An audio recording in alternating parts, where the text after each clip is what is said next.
When the new year rolls around, I always feel pretty reflective over the past 12 months. I always like to look back on the last 12 months and see which areas that I have grown and also which areas that I think needs more attention that I need to work on. I like to take some time to visualize where I'm at and also try to see myself where I want to be the next 12 months. This year, I thought it would be fun to share with you the lessons that I have learned over the last 12 months because for me, it has been a roller coaster year, and I thought you will also be able to pick up some things from what I've learned that you can apply to your life. Coming up with this list was a bit emotional for me. A lot has happened the past 12 months for me. I have had a lot to process, as I think most of you have also done the last 12 months. Things have changed, some for the better, some unexpected, and some I'm still grieving about. Nonetheless, I've made a trip around the sun. That is one thing I'm thankful for. The first lesson I learned the last 12 months was rest is important. And here I'm not just talking about a good night's sleep.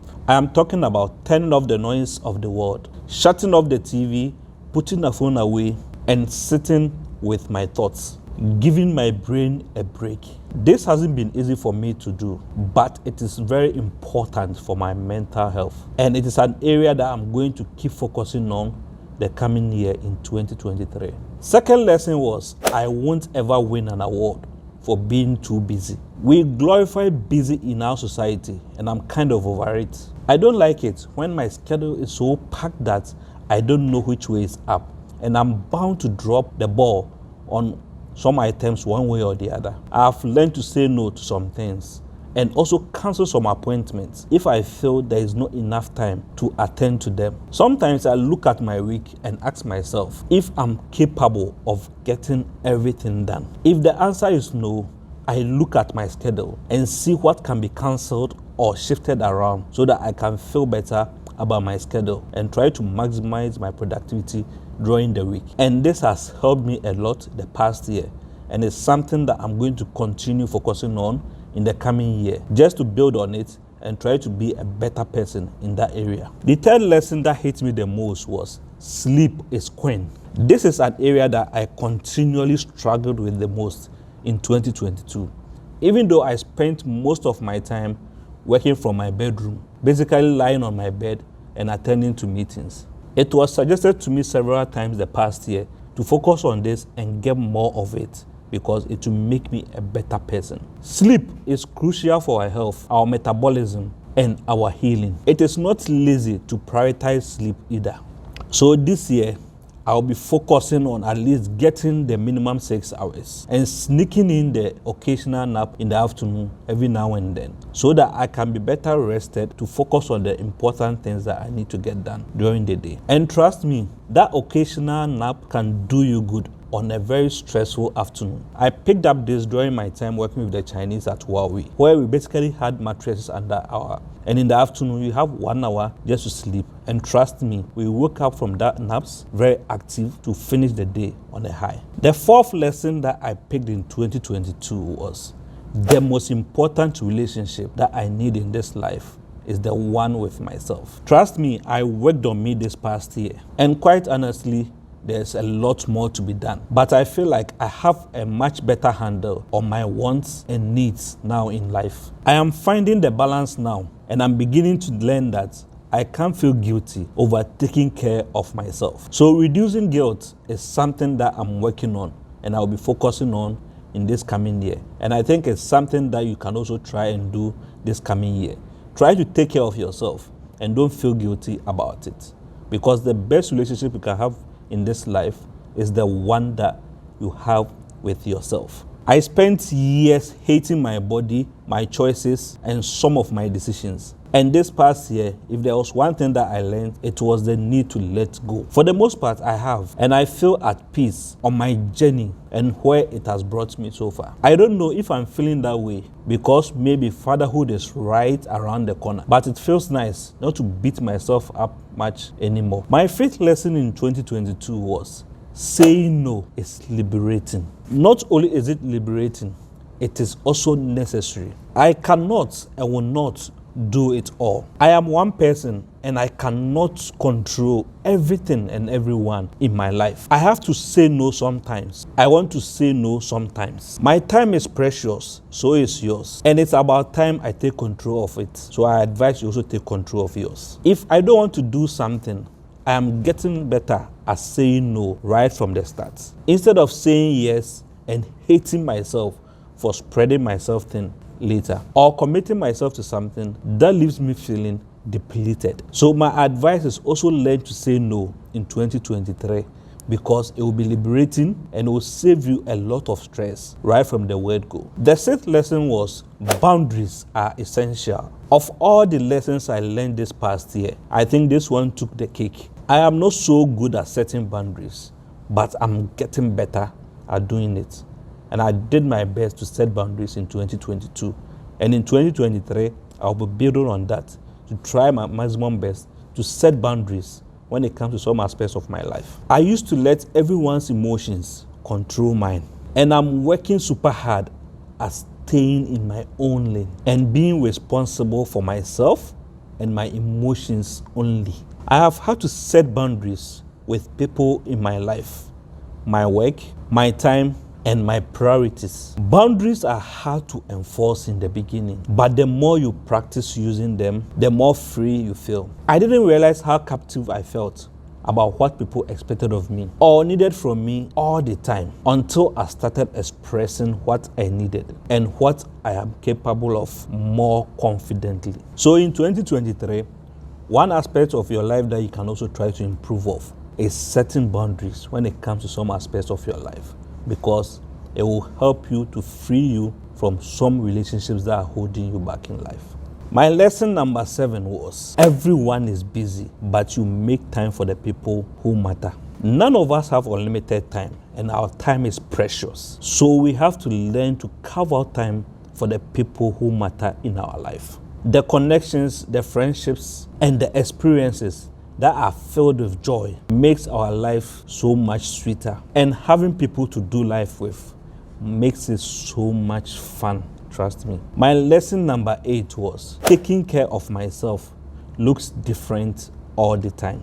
Some days I need to be alone. Some days I need people. Some days I need to cry. Some days I need laughter and hugs. I realize it's not about the massages and the pedicures. It is about what feeds my soul, and that looks different all the time. I have learned that I have to learn to take good care of myself to be able to take good care of my family. This means I need to let go of guilt sometimes and prioritize my needs above other people's needs most times, which is a lesson I haven't mastered yet, and I plan to work on in 2023. Lesson number 9 was, it's okay to want to make money. I set some pretty big goals this past year, and I crushed some of them. And some others I'm still working on them, and hopefully they'll start bearing fruit soon. I am going into 2023 with an unapologetic attitude towards creating more revenue streams and knowing my worth. For far too long, I haven't thought I have much to offer, and I'm finally realizing how wrong I have been.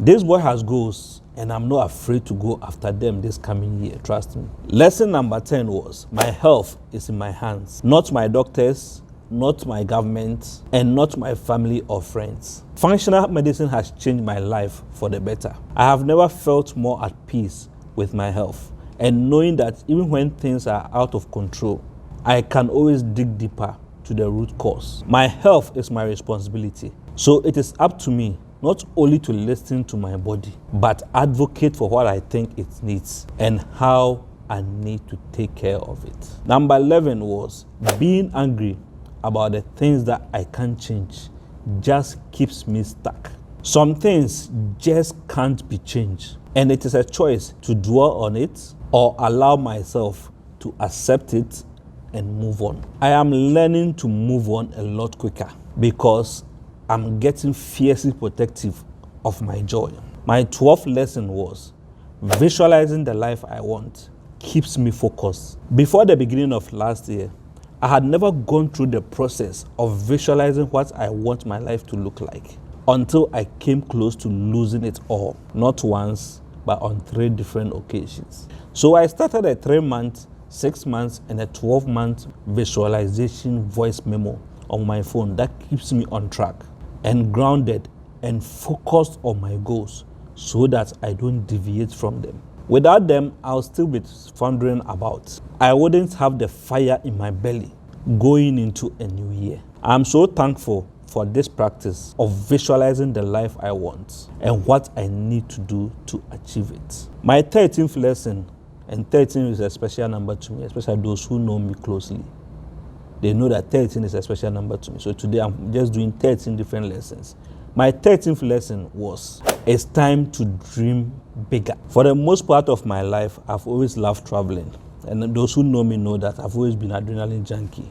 I'm the type of person who will see the storm coming and everybody will be running and will be running into the storm, looking for a way just to dodge that storm, just to enjoy that adrenaline. I had always had a list of adventures and places that I've always wanted to go, but I had never put together a plan of how to at least bring all these adventures and places together.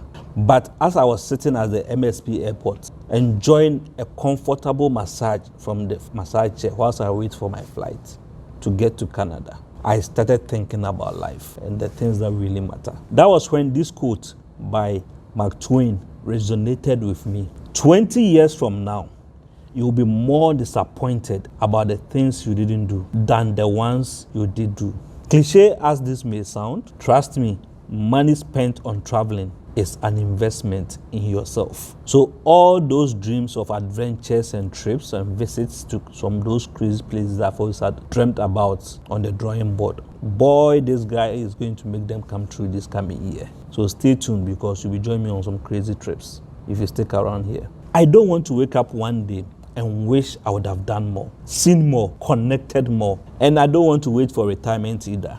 I want to live life now with my family, making memories they can carry with them forever. And I think you should also do so.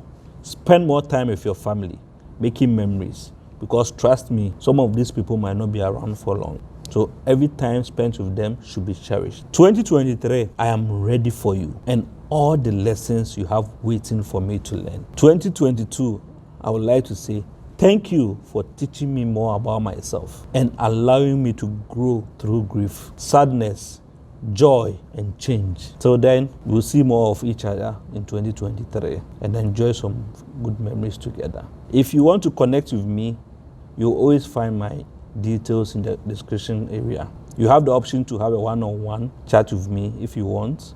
Else, if you have any questions that you want to be answered, you can just drop them in my DM on IG. And I make sure to respond to most of them as early as possible. But if it's urgent and you want to talk to me one-on-one, you can always book some time with me in my calendar with the link in the description column. And I've also activated my membership. And basically what I plan to do with membership is we will be having more of a weekly one-on-one calls, and sometimes we will have a monthly live sessions just to engage each other and help build each other up so we can all get to that destination that we are hoping to get to, because together we are stronger. Till then, see you again.